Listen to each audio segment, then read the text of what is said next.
रायगड महाराष्ट्रासह देश विदेशातील ताज्या बातम्या पाहण्यासाठी मॅक्स इंडिया लाईव्ह चॅनलला सबस्क्राईब करा आणि बेल आयकॉन दाबायला विसरू नका.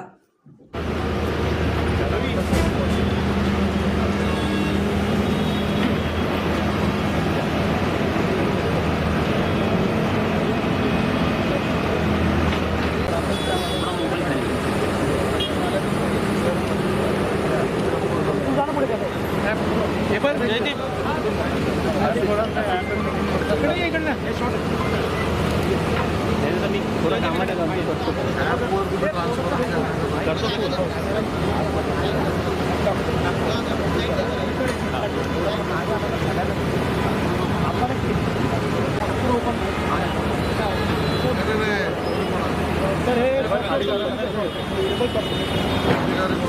अधिकारी आपण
दादा सर थोडं मागे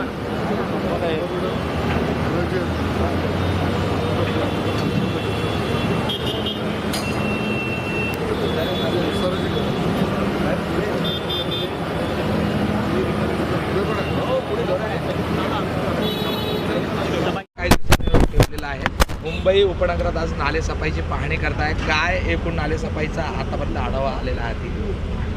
कालपासून पूर्ण मुंबई शहरामध्ये भारतीय जनता पक्षाच्या वतीने येणाऱ्या पावसाआधी मुंबईकरांची सोय महापालिका प्रशासन नालेसफाईच्या माध्यमातून नीट करते ना याची शहानिशा आणि पाहणी आम्ही सगळेच करतो. आमचे सगळे निवडून आलेले जनप्रतिनिधी, आमदार, खासदार, माजी नगरसेवक, आमचे गटनेते प्रभाकर शिंदे, भालचंद्र शिरसाट, आमचे रविराजा, या विभागातील सर्व नगरसेवक, नगरसेविका आणि पक्षाचे पदाधिकारी आम्ही सर्व नाल्यांवर जातो आहोत. आज पूर्व उपनगराचा त्या ठिकाणी आढावा आम्ही घेतो आहोत. मला या ठिकाणी मुद्दामून आयुक्तांना सांगायचं आहे की जो काही आकड्यांचे खेळ चालू आहेत, या आकड्यांच्या खेळामध्ये मुंबईकरांचा जीव आणि मुंबईकरांना भर पावसामध्ये त्यांच्या मालमत्तेला होणारा नुकसान याबद्दल आयुक्तांनी सजग होणं आवश्यक आहे. कंत्राटदार संपूर्णतः अयोग्य, अवैध आणि अनिर्णित पद्धतीने काम करतो आहे. आताच मी माहिती ज्या वेळेला घेतली, तंत्रज्ञानाच्या आधारावर AI असेल, अन्य काही सोल्युशन्स असतील, या आधारावर निघालेला गाळ क्षेपणभूमीला कसा जातो आहे, किती जातो आहे आणि नेमकं त्याच्यावर त्या कंत्राटदाराला बिल निघणार आहे. जी माहिती मला अधिकाऱ्यांनी दिली ती धक्कादायक आहे की आपण तंत्रज्ञानाचा वापर केला, ज्याचाही पाठपुरावा आम्हीच केला. त्यानंतर स्वतः अधिकारी सांगत आहेत जवळजवळ 40,000च्या वर फेऱ्या मुंबईवरना क्षेपणभूमीवर झाल्या. त्यापैकी 17-18 हजार फेऱ्यांमधला निघालेला गाळ हा अयोग्य आहे, मिश्रित आहे, कमी आहे. त्या ठिकाणी दुसऱ्या गोष्टी आहेत, गाळ कमी आहे असा दिसतो आहे. 17,000 फेऱ्यांवर प्रश्नचिन्ह निर्माण होतो.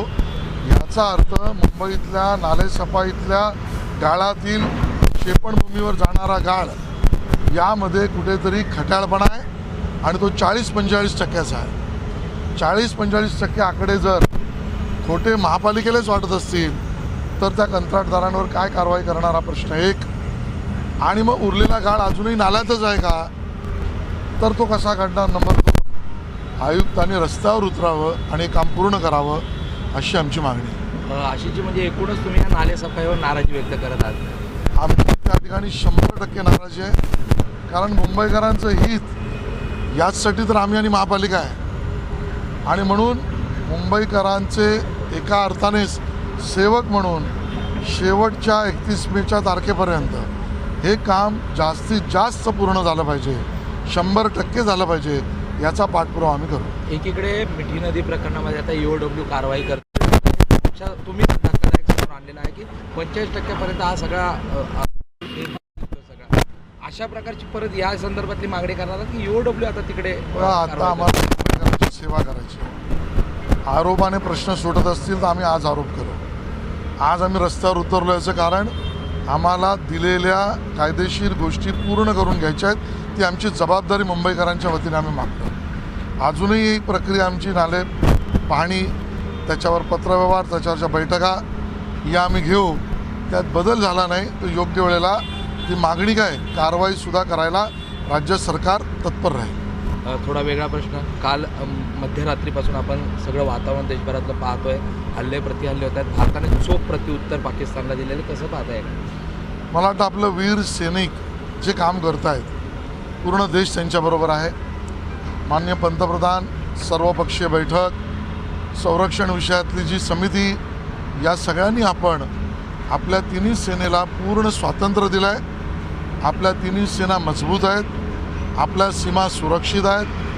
आपल्याकडे वक्र नजरेने कोणी बघण्याचा प्रयत्न पाकिस्तानने केला तर आपल्याकडे पुरावे दिसत आहेत, आपण सगळे पाहतोय.